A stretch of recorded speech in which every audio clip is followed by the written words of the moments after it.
My dear Winifred, I might arrive at your place before this letter does, but there is so much to tell you that I couldn't help but write to you anyway. Oh, Winnie, I don't know where to start.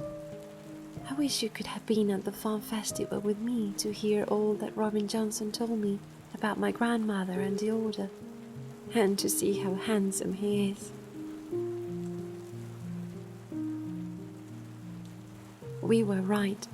He is a member too.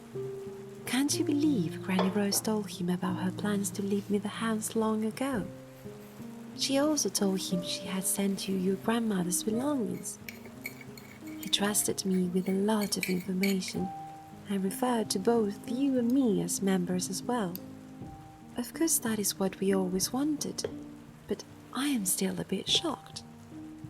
My solicitor, Annalie Woodhart, is also a member, and it was her who informed the rest of the order about Granny's passing. I will tell you about the conversation I had with her as well, but let me continue with the news about the order. If I understood everything correctly, the order has two sides. A public one, which is Sinclair House, including the school, the children's home, and support to other schools like yours. But there is also a secret side involved in causes like the ones your grandmother described in her journal. Robin said that there are many members working in different government bodies or exerting influence on politicians. I know you will also like this part. It seems that there is a group of ladies of all ages who call themselves the Green Folk and who gather from time to time to celebrate nature, following the practices of Aunt Florence's books. So we try to attend one of those celebrations during spring. I also promised Robin we will visit the farm when it gets warmer. This time it was freezing, but there was such beautiful scenery, and to be honest, it was quite nice to know him a little bit better. He loves life at the farm as much as he enjoys reading poetry. His role in the order has to do with managing land and meeting with tenant farmers. He seems to be a very intelligent person, and he was so kind to everyone there.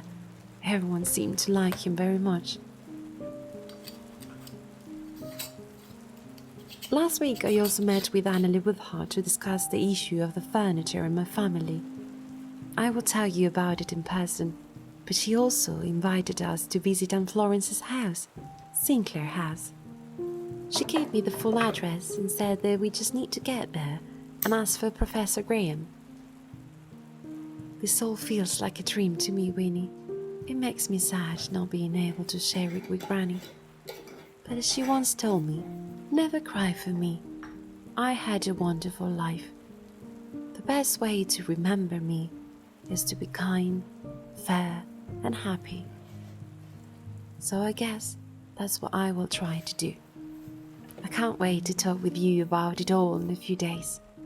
And love, Chloe.